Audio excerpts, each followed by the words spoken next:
നമ്മുടെ ഒരു സിനിമയുണ്ട്, അൻവർ എന്ന് പറയുന്നൊരു സിനിമ, പൃഥ്വിരാജ് അഭിനയിച്ചിട്ടുള്ള. അതിൻ്റെ അകത്തൊരു ഡയലോഗ് പറയുന്നുണ്ട്, മുസ്ലിംസ് എല്ലാവരും തീവ്രവാദികളാണോ എന്ന് ചോദിക്കുന്നത്. അതുപോലെയാണ് നമ്മുടെ ഇപ്പോൾ ലോകത്ത് നടന്നുകൊണ്ടിരിക്കുന്നത്. പൊതുവേ ഒരു കാഴ്ചപ്പാടുണ്ട്, മുസ്ലിംസ് എല്ലാം എന്ന് പറയുന്നത് ഒരു തീവ്രവാദി സംഘടനകളാണ്, അവരെല്ലാം വളരെ ആക്രമണ സ്വഭാവമുള്ളവരാണ്, അവരെയൊന്നും വിശ്വസിക്കാൻ കൊള്ളാത്തവരാണ്, അങ്ങനത്തെ രീതിയിലൊക്കെ ഒരു മുസ്ലിം രാജ്യം എന്ന് പറയുമ്പോൾ തന്നെ നമുക്ക് ഭയം വരുന്ന രീതിയിലാണ് ഇപ്പോൾ പോർട്രേ ചെയ്തുകൊണ്ടിരിക്കുന്നത്. എന്താണ് ഇതിനെക്കുറിച്ചിട്ട് ശ്രുതിക്ക് പറയാനുള്ളത്? മുസ്ലിം രാജ്യങ്ങളെല്ലാം അങ്ങനെയാണെന്ന് നമുക്ക് അടിച്ചമർത്തി പറയാൻ പറ്റില്ല. കാരണം മുസ്ലിംസ് എല്ലാം തീവ്രവാദികളാണെന്നുണ്ടെങ്കിൽ നമ്മളൊന്നും ഇവിടെ ജീവിച്ചിരിക്കില്ല. കാരണം നമ്മളിപ്പോൾ നമ്മുടെ ഈ കേരളത്തിലാണെങ്കിലും ഒരുപാട് മുസ്ലിം ആളുകളുണ്ടല്ലോ. അതിപ്പോൾ അങ്ങനെയാണെങ്കിൽ നമ്മൾ ആരും ജീവിച്ചിരിക്കില്ലല്ലോ. അപ്പോൾ എല്ലാവരെയും അങ്ങനെ അടിച്ചമർത്തി പറയാൻ പറ്റില്ല. ഇപ്പോൾ പാകിസ്ഥാൻ ആണെങ്കിൽ തന്നെ അവിടെയുണ്ട് ഒരു പറ്റം നല്ല ആളുകൾ. നമ്മൾ ഇന്ത്യയും പാകിസ്ഥാനും യുദ്ധം എപ്പോഴും നമ്മൾ പറയുന്നത് അങ്ങനെയാണ്, ഇന്ത്യയും പാകിസ്ഥാനും തമ്മിലൊരു യുദ്ധമാണ് എന്ന് പറയില്ലേ. അതേപോലെ തന്നെ അവിടെയുണ്ട് നല്ല മനുഷ്യർ, ഇവിടെയുണ്ട് നല്ല മനുഷ്യർ. അങ്ങനെ എല്ലാവരെയും അടിച്ചമർത്തിയിട്ട് ഹിന്ദു അതുപോലെ മുസ്ലിം അങ്ങനെ ഒരു വേർതിരിവും ശരിക്കും കാണേണ്ട ആവശ്യമില്ല നമുക്കിടയിൽ. എല്ലാവരും മനുഷ്യരാണ്, ആ ഒരൊറ്റ ഗണത്തിൽ മാത്രം പെടുത്തിയാൽ മതി. ഇപ്പൊ നമ്മുടെ മോദി സർക്കാരാണെങ്കിലും കൂടുതലായിട്ടും മുൻതൂക്കം നൽകുന്നത് നമ്മുടെ ഹിന്ദു മതവിശ്വാസികൾക്കാണ് കൂടുതലായിട്ടും. ബാക്കി മുസ്ലിം മതവിശ്വാസികളെ ഇവിടുന്ന് ഇന്ത്യയിൽ നിന്ന് തന്നെ പറഞ്ഞയക്കാൻ കുടിയേറ്റത്തിന് വരെ അദ്ദേഹം ഒരു സമയത്ത് തീരുമാനം എടുത്തിട്ടുണ്ടായിരുന്നു. ആ തീരുമാനം ഇപ്പോഴും അദ്ദേഹം മാറ്റിയിട്ടൊന്നുമില്ല. അത് ഓരോ രീതിയിലായിട്ടും അദ്ദേഹം ആ ഒരു തീരുമാനത്തിലോട്ട് പോകുന്നുണ്ട്. ഇപ്പോൾ ക്ഷേത്രങ്ങളുടെ വരവാണെങ്കിലും മറ്റെല്ലാ കാര്യത്തിലാണെങ്കിലും ഹിന്ദുക്കൾക്കാണ് കൂടുതൽ മുൻതൂക്കം നൽകുന്നത്. ഇപ്പോൾ രാമക്ഷേത്രം വന്നതൊക്കെ അങ്ങനെ എടുത്തു പറയേണ്ട ഒരു കാര്യമാണ്. അപ്പോൾ അങ്ങനെ എല്ലാവരെയും അടിച്ചമർത്തി പറയേണ്ട ഒരു ആവശ്യം ഈ ഒരു കാര്യത്തിൽ ഇല്ല എന്നാണ് എൻ്റെ ഒരു നിലപാട്. എനിക്ക് പിന്നെ തോന്നിയിട്ടുള്ള ഈ തീവ്രവാദികൾ എന്ന് പറയുമ്പോൾ നമ്മൾ പൊതുവെ മുസ്ലിംസ് എന്ന് പറയും, പക്ഷെ അതൊരിക്കലും ശരിയായിട്ടുള്ള കാര്യം തന്നെ അല്ല. നേരത്തെ ശ്രുതി പറഞ്ഞതുപോലെ തന്നെ അതായത് ഈ തീവ്രവാദികൾ എന്ന് പറയുമ്പോൾ എല്ലാ ഇതിലുള്ളവരുമുണ്ട്, എല്ലാ മതങ്ങളിലുമുള്ളവരുണ്ട്, വിശ്വസിക്കുന്നവരുണ്ട്, ചിലർ മതങ്ങൾ വിശ്വസിക്കാത്തവരുണ്ട്. ഞാൻ ഈ ഇടയ്ക്ക് വായിച്ചത് നിരീശ്വരവാദികളായിട്ടുള്ളവരാണ് കൂടുതലും ടെററിസ്റ്റ് ആ ഒരു വിഭാഗത്തേക്ക് പോകുന്നത്. അതിൽ മുസ്ലിം എന്നോ ഹിന്ദു എന്നോ ക്രിസ്ത്യൻസ് എന്നോ അങ്ങനെ ഒന്നുമില്ല. അവര് ദൈവത്തെ വിശ്വസിക്കാത്തവര്, അല്ലെങ്കിൽ കുറച്ചും കൂടി വേറൊരു രീതിയിൽ രാഷ്ട്രത്തിനെ ആ ഒരു ഇതിന്റെ രീതിയിലൊക്കെ കാണുന്ന കുറച്ച് ആംഗർ ഇഷ്യൂസ് ഉള്ള ആൾക്കാരൊക്കെയാണ് അങ്ങനെ പോകുന്നത്. അപ്പോൾ അതിൻ്റെ അകത്ത് നമ്മളിങ്ങനെ മുസ്ലിംസ് മാത്രമാണ് കൂടുതലെന്ന് നമുക്ക് പറയാൻ പറ്റത്തില്ല. നമ്മുടെ ഇന്ത്യയിലായാലും അങ്ങനെ നിരീശ്വരവാദികളായിട്ടുള്ള ആൾക്കാർ, ടെററിസ്റ്റ് ആയിട്ടുള്ള ആൾക്കാരുടെ എണ്ണം കൂടുതലാണ്. പിന്നെ അതുപോലെ തന്നെ നമ്മൾ മുസ്ലിം രാജ്യങ്ങളെ മാത്രം എടുക്കുകയാണെങ്കിലും നേരത്തെ പറഞ്ഞതുപോലെ തന്നെ അവിടെ മുസ്ലിംസ് എല്ലാവരും തീവ്രവാദികളാണെന്ന് നമുക്ക് പറയാൻ പറ്റില്ല, അല്ലേ? അവിടെ നമ്മളെപ്പോലെ തന്നെ നല്ല രീതിയിൽ അന്നന്നത്തെ അന്നത്തിന് വേണ്ടിയിട്ട് ജീവിച്ച് പണിയെടുത്ത് അങ്ങനെ പോകുന്ന കുറേ പേരുണ്ട്. അതിൽ ഒന്നോ രണ്ടോ പേര് ഇങ്ങനെ വരുന്ന കുറച്ച് തീവ്രവാദികൾ അല്ലെങ്കിൽ അങ്ങനത്തെ മെൻറ്റാലിറ്റി ഉള്ളവർ, അവരെ പിന്നീട് അതിൻ്റെ മെയിൻ ആൾക്കാർ വന്നിട്ട് ഇൻഫ്ലുവൻസ് ചെയ്തിട്ട് അവരങ്ങനെ പോകുന്നവരായിരിക്കാം. നമ്മളിപ്പോ സിനിമകളിലൊക്കെ ആണെങ്കിൽ തന്നെ അങ്ങനെയാണ് നമ്മൾ കണ്ടിട്ടുള്ളത്. ഇപ്പോ ദുൽഖറിന്റെ ഒരു സിനിമ ഉണ്ടല്ലോ, സീതാറാമൻ എന്ന സിനിമയിനകത്ത് അങ്ങനെയാണ് നമ്മൾ കണ്ടിട്ടുള്ളത്. കാരണം പാകിസ്ഥാനാണ് അല്ലെങ്കിൽ ഇങ്ങനൊരു ആൾക്കാരാണ്, അവരെന്തായാലും അവരെല്ലാ ആ ഒരു സമൂഹം മുഴുവൻ ഫുൾ തീവ്രവാദ സംഘടനയാണ് എന്ന് മാത്രം ഉറച്ചു നിൽക്കുന്ന കുറച്ച്. അതിൻ്റെ അകത്തൊരു സീനുണ്ട്, ഇവര് മഞ്ഞുമലയുടെ അവിടെ നിൽക്കുമ്പോൾ ഒരു കൂട്ടം ആൾക്കാർ കഴുതപ്പുറത്ത് ഭക്ഷണ ധാന്യങ്ങളുമായിട്ട് പോകുന്നൊരു സംഭവമുണ്ട്. അപ്പോൾ വെടിവെക്കാൻ പറയും, അവരെല്ലാവരെയും ആ നേരം കൊണ്ട് തന്നെ വെടിവെച്ച് കൊല്ലാൻ പറയുന്ന സിറ്റുവേഷനിൽ അവർ പറയും അവരൊരിക്കലും തീവ്രവാദികളല്ല എന്ന് പറഞ്ഞിട്ട് അവന്റെ ഒരൊറ്റ വാക്കില്, ദുൽഖറിന്റെ ഒരൊറ്റ വാക്കിലല്ലേ ആ ഒരു സീൻ അവിടെ സമാധാനപരമായിട്ട് പോയത്. അതിലെ നമുക്ക് മനസ്സിലാവും എല്ലാവരും തീവ്രവാദികളല്ല എന്നൊരു രീതിയിൽ ആ ഒരു സെയിം സാധനം തന്നെയാണ് അവിടെ കാണിച്ചിരിക്കുന്നത്. പക്ഷെ ചില രാജ്യങ്ങളിലെ തീവ്രവാദ സംഘടനകൾക്ക് ഒരുപാട് പ്രാധാന്യമുണ്ട്. കാരണം അവര് കുഞ്ഞു കുട്ടികളെ വരെ ശരിക്കും പറഞ്ഞാൽ ഈ ഒരു തീവ്രവാദപരമായിട്ടുള്ള എല്ലാ തരത്തിലും അവരെ മോട്ടിവേഷൻ ചെയ്തിട്ടും, അല്ലെങ്കിൽ നമ്മൾ ഇപ്പോൾ ഇന്ത്യ ആണെങ്കിൽ അല്ലെങ്കിൽ ഏതൊരു രാജ്യത്തെ ആണെങ്കിലും അവരെ നമ്മൾ ഇങ്ങനെ മാത്രമേ സമീപിക്കാൻ പാടുള്ളൂ എന്ന് പറഞ്ഞ് കുത്തി ഇൻജക്ട് ചെയ്ത് വളർത്തുന്ന അങ്ങനെയുള്ള കുറച്ച് സമൂഹങ്ങളുണ്ട്, ഇല്ല എന്ന് പറയാൻ പറ്റില്ല.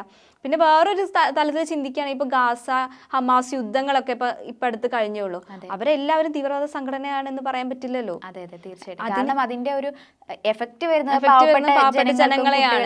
ജനങ്ങളെയാണ്. അതുപോലെ തന്നെ അമേരിക്കയാണ് ഏറ്റവും കൂടുതലായിട്ട് അവരെ പിന്തുണച്ചിട്ടുള്ളത്. ഈ യുദ്ധത്തിന് വേണ്ടി ഏറ്റവും കൂടുതൽ പിന്തുണച്ചത് അമേരിക്കയാണ്. അപ്പൊ അമേരിക്കൻ സമൂഹത്തിലുള്ള എല്ലാവരെയും തീവ്രവാദ സംഘടന എന്ന് പറയാൻ പറ്റില്ല നമുക്ക്.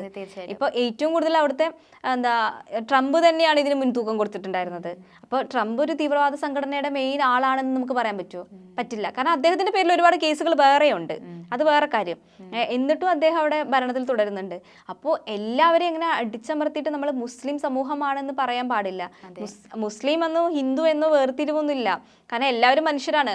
ഓരോരുത്തരുടെ കാഴ്ചപ്പാടുകളാണ് അങ്ങനെയുള്ള ഓരോ വഴിയിലോട്ട് തിരിയുന്നത്. പിന്നെ നമ്മൾ നോക്കുകയാണെങ്കിൽ ഈ മുസ്ലിം രാജ്യങ്ങൾ അല്ലെങ്കിൽ അറബ് രാജ്യങ്ങളിൽ കൂടുതലായിട്ട് കുറച്ച് റെസ്ട്രിക്ഷൻസ് ഉണ്ട്. അത് അവരുടെ ഒരു നിയമമാണ്. അവിടുത്തെ നിയമം തമ്മിൽ നമ്മുടെ ഇവിടുത്തെ തമ്മിൽ നല്ല വ്യത്യാസം ഉള്ളതാണ്. കാരണം സ്ത്രീകൾക്കായാലും അത്രയ്ക്ക് റെസ്ട്രിക്ഷൻ ഉള്ള ഒരുപാട് കാര്യങ്ങളുണ്ട്. അതുപോലെ തന്നെ നമ്മുടെ എന്തെങ്കിലും ഒരു ചെറിയ കുറ്റകൃത്യത്തിന് പോലും വലിയ ഒരു ശിക്ഷയായിരിക്കും അവിടെ കൊടുക്കുന്നത്.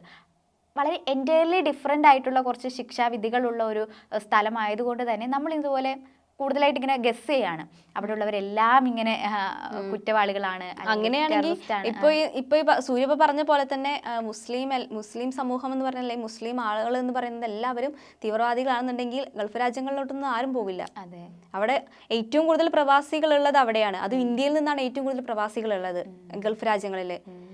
അങ്ങനെ ഗൾഫ് രാജ്യം എന്ന് പറയുമ്പോൾ തന്നെ എന്താണ്, അതൊരു മുസ്ലിം രാജ്യമാണ് അല്ലേ? അവിടെയാണ് നമ്മൾ കേരളത്തിൽ നിന്ന് എല്ലാവരും ഉപജീവന മാർഗത്തിന് വേണ്ടിയിട്ട് പോകുന്നത്. അത് നമ്മുടെ തെറ്റാ ശരിക്കും പറഞ്ഞാൽ. നമ്മുടെ ഇവിടെ തൊഴിലവസരങ്ങൾ അതൊന്നും ഇല്ലാത്തത് കൊണ്ടാണ് അവിടെ പോയിട്ട് അവിടുത്തെ നിയമങ്ങൾ അവിടെ പോയവരെല്ലാവരും മിക്കവാറും പറയുന്നത് എന്താ, കേരളത്തിലെ അല്ലെങ്കിൽ ഇന്ത്യയിലെ നിയമത്തെക്കാൾ എത്രയോ നല്ലതാണ് അവിടെയുള്ള നിയമങ്ങൾ. അതുപോലെ തന്നെ ഇവിടുത്തെ നിയമങ്ങൾ അനുസരിക്കാത്തവരാണ് അവിടെ പോയി അതേപോലെ കർശനമായിട്ട് അത് അനുസരിക്കുന്നത്. അതാണ് വ്യത്യാസം. അതാണ് അത് മുസ്ലിം എന്നോ ഹിന്ദു എന്നോ അവിടെ വ്യത്യാസമല്ല കാണിക്കുന്നത്. അവിടുത്തെ നിയമങ്ങൾ അത്ര നല്ല നിയമങ്ങളായതുകൊണ്ട്, അത്രയും കർശനമായതുകൊണ്ടാണ്. ഇവിടുത്തെ നിയമങ്ങൾക്ക് ഒരു വിലയില്ല ശരിക്കും പറഞ്ഞാൽ. നിയമങ്ങളുണ്ട്, പക്ഷെ അതിനൊരു വില കൽപ്പിക്കുന്നില്ല. പക്ഷെ നമുക്ക് വേറെ രീതിയിൽ അത് പറയാം. കാരണം അവിടെ കുറച്ച് പ്രയോറിറ്റി മുസ്ലിംസിന് കൊടുക്കുന്നുണ്ടെന്ന് പറയാം. കാരണം മുസ്ലിം രാജ്യമായതുകൊണ്ട് തന്നെ പുറത്തുനിന്ന് വരുമ്പോൾ അവർക്ക് അത്രയ്ക്ക് പ്രയോറിറ്റി കൊടുക്കില്ല, മുസ്ലിംസിനാണ് കൂടുതൽ. കാരണം അതുപോലെ തന്നെ അമേരിക്കയിലായാലും വൈറ്റ് പീപ്പിൾസിനാണ് അവിടെ പ്രയോറിറ്റി കൂടുതൽ.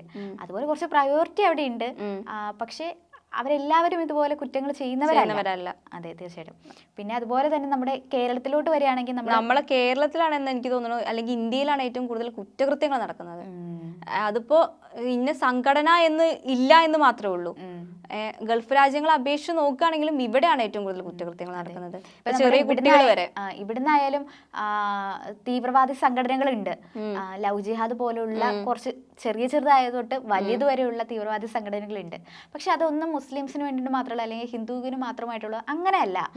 അവരെല്ലാം ദൈവത്തെ വിശ്വസിക്കാത്തവരോ അല്ലെങ്കിൽ എന്തെങ്കിലും ഒരു പ്രത്യേക ഒരു സാധനത്തിനെ വിമർശിക്കുന്നവരോ അവരുടെ ഒരു കൂട്ടമാണ്. അതിനെ നമുക്ക് ഒരു പ്രത്യേക ആൾക്കാരുടെ എന്ന് വെച്ചാൽ അവരെ ഒരു ജനറലൈസ് ചെയ്ത് നമുക്ക് പറയാൻ പറ്റത്തില്ല, ഡിഫറൻഷിയേറ്റ് ചെയ്ത് പറയാൻ പറ്റില്ല. ഇവർ ഇന്നതിലോ മതം വിശ്വസിക്കുന്നവരാണ് എന്ന് നമുക്ക് പറയാൻ പറ്റില്ല. അപ്പോൾ അതാണ് ഞാൻ പറയുന്നത്, നമുക്കൊരു പ്രത്യേകമായിട്ട് ഒരു മുസ്ലിം രാജ്യമായതുകൊണ്ടോ അല്ലെങ്കിൽ മുസ്ലിംസ് ആയതുകൊണ്ട് മാത്രമാണ് അവരെ ഭീകര സംഘടനയെ സപ്പോർട്ട് ചെയ്യുന്നത് നമുക്ക് പറയാൻ പറ്റത്തില്ല. ഇപ്പോൾ ഈ മുസ്ലിം രാജ്യങ്ങൾ അല്ലെങ്കിൽ മുസ്ലിംസ് മാത്രമാണ് തീവ്രവാദികൾ എന്ന് പറയുമ്പോൾ നമുക്കൊരു കാറ്റഗറി ആയിട്ട് പറയാം ഹിന്ദു തീവ്രവാദികൾ എന്ന് പറയാം. അതെ, പറയാൻ പറ്റും. കാരണം നമ്മുടെ ഇന്ത്യയിൽ അങ്ങനെയാണല്ലോ ഇപ്പം നടന്നുകൊണ്ടിരിക്കുന്നത്. BJP ഭരിക്കുന്നത് കൊണ്ട് തന്നെ ഹിന്ദുക്കളുടെ ഒരു തീവ്രവാദ സംഘടനയായിട്ട് തന്നെയാണ് മോദി സർക്കാർ പോകുന്നത്. കൂടുതലായിട്ട് ഫോക്കസ് ചെയ്യുന്നത് മറ്റു മതസ്ഥരെയാണ്. അതെ, അങ്ങനെ നോക്കുമ്പോൾ ശരിക്കും പറഞ്ഞാൽ മോദി സർക്കാർ ഒരു സംഘടനാ നേതാവ് ആയിട്ട് നമുക്ക് പറയാം. തീർച്ചയായിട്ടും. പക്ഷെ നമ്മൾ അല്ലാതെ നോക്കുകയാണെങ്കിൽ നമ്മുടെ കേരളം ഇതിലൊക്കെ എൻ്റയർലി ഡിഫറെൻ്റ് ആയിട്ടുള്ളത് തന്നെയാണ്. കാരണം ഒരു മതം ഒരു ജാതി എന്നുള്ള രീതിയിൽ എല്ലാ മതത്തിലുള്ളവരും ഉണ്ട്, എല്ലാ ദൈവത്തെയും വിശ്വസിക്കുന്നവരുണ്ട്. വളരെ ഫ്രണ്ട്ലി ആയിട്ട് നമുക്കിപ്പോൾ കുട്ടിക്കാലം കൊണ്ട് നോക്കുകയാണെങ്കിൽ നമ്മുടെ സ്കൂളിൽ നമ്മുടെ തൊട്ടപ്പുറത്തിരിക്കുന്ന മുസ്ലിമും ക്രിസ്ത്യനും ഹിന്ദുവും എല്ലാവരും കൂടി ചേർന്നിട്ടാണ് നമ്മൾ പഠിക്കുകയൊക്കെ ചെയ്യുന്നത്. അപ്പോൾ നമുക്ക് എല്ലാ മതത്തെയും കുറിച്ചിട്ട് പഠിക്കാനുള്ളൊരു അവസരമുണ്ട്, അവരുമായിട്ട് ഫ്രണ്ട്ഷിപ്പ് ഉണ്ട്. അപ്പോൾ അങ്ങനെയുള്ളൊരു കേരളമാണ് നമ്മുടേത്. പക്ഷെ നമ്മൾ ഈ ഇടയ്ക്ക് നമ്മളൊരു ന്യൂസ് കണ്ടിട്ടുണ്ടായിരുന്നു, ന്യൂസിലെ ഒരു സിനിമ പോലെ കേരള സ്റ്റോറി എന്ന് പറഞ്ഞിട്ട് ഗേൾസിനെ മുസ്ലിംസാക്കി മാറ്റുന്ന അങ്ങനത്തെ കുറച്ച് കാര്യങ്ങൾ കണ്ടിട്ടുണ്ടായിരുന്നു. അതിൽ എത്രമാത്രം സത്യാവസ്ഥ ഉണ്ടെന്ന് അറിയില്ല, എങ്കിൽ പോലും അത് വളരെയധികം വിവാദമായിട്ടുണ്ടായിരുന്നു. കാരണം മുസ്ലിംസായി മാറിക്കഴിയുമ്പോൾ നമ്മുടെ ഹിന്ദുത്വത്തിന് എന്തൊക്കെയോ സംഭവിക്കുന്നു, മുസ്ലിം ഗേൾസിനെ ഈ പറയുന്ന ഇങ്ങനെയുള്ളൊരു ഇതിനകത്ത് തന്നെ നമുക്ക് പറയേണ്ടത് എന്താണെന്ന് വെച്ചാൽ നമ്മുടെ ഇതില്ലേ കോൺസ്റ്റിറ്റ്യൂഷനിലെ കാര്യങ്ങൾ എടുത്ത് പറയുന്നത് റൈറ്റ് ടു ഫ്രീഡം, നമുക്ക് ഒരുപാട് ഇതുണ്ട്, റൈറ്റ് ടു ഫ്രീഡം. അതുപോലെ നമുക്ക് ഏത് മതമാണെങ്കിലും സ്വീകരിക്കാനുള്ള ഒരു ഫ്രീഡം ഉണ്ട്. റിലീജിയൻ ഏത് വേണമെങ്കിലും നമുക്ക് ചൂസ് ചെയ്യാം. ആ ഒരു നാട്ടിലാണ് ഇപ്പോൾ ഇത് തന്നെ പറയുന്നത്. നമ്മളിപ്പോൾ അത് ഓരോരുത്തരുടെ പേഴ്സണൽ ആ കാര്യമാണ്. ഞാനിപ്പോൾ ഹിന്ദു ആവണോ, മുസ്ലിം ആവണോ, ക്രിസ്ത്യൻ ആവണോ, അല്ലെങ്കിൽ ഒരു ജാതി ഒരു മതവും വേണ്ടെന്ന് തീരുമാനിക്കുന്നത് ഞാനാണ്. അതെന്റെ തീരുമാനമാണ്. അതിനുള്ളൊരു അഭിപ്രായം അല്ലെങ്കിൽ അതിൻ്റെ സ്വാതന്ത്ര്യം നമ്മുടെ നാട്ടിൽ നിലനിൽക്കുന്നുണ്ട്. അതെ, തീർച്ചയായിട്ടും. അത് പറയും. അപ്പം നമുക്ക് എന്തായാലും അങ്ങനെ പറയാൻ പറ്റില്ല. അതൊരിക്കലും ഒരു പൊളിറ്റിക്കലി റോങ് ആയിട്ടുള്ളൊരു കാര്യം തന്നെയാണിത്. കാരണം മുസ്ലിംസ് എന്ന് പറയുന്നത് ഹിന്ദുക്കളെ അല്ല, മുസ്ലിംസ് എന്ന് പറയുന്നത് അവർ തീവ്രവാദി സംഘടനകളിൽ ഉൾപ്പെടുന്നവരാണ്. ജനറലൈസ് ചെയ്ത് നമുക്ക് പറയാൻ ഒരിക്കലും പറ്റാത്ത, അവരവരുടെ മതത്തെ സപ്പോർട്ട് ചെയ്തിട്ട് സംസാരിക്കുന്നു, അല്ലെങ്കിൽ അതിനനുസരിച്ചുള്ള നീക്കങ്ങളൊക്കെ നടത്തുന്നുണ്ട്. അല്ലാതെ ഒരു സംഘടന അല്ലെങ്കിൽ അങ്ങനെയൊന്നും എനിക്ക് ഇതുവരെ തോന്നിയിട്ടില്ല. കേരളത്തിലാണെങ്കിലും ഇപ്പൊ മറ്റു രാജ്യങ്ങളിലെ അവസ്ഥകൾ നമുക്ക് നേരിട്ട് എങ്ങനെയാണെന്ന് അറിയില്ല. പക്ഷെ ഇവിടെ എനിക്ക് അങ്ങനെയൊന്നും തോന്നിയിട്ടില്ല.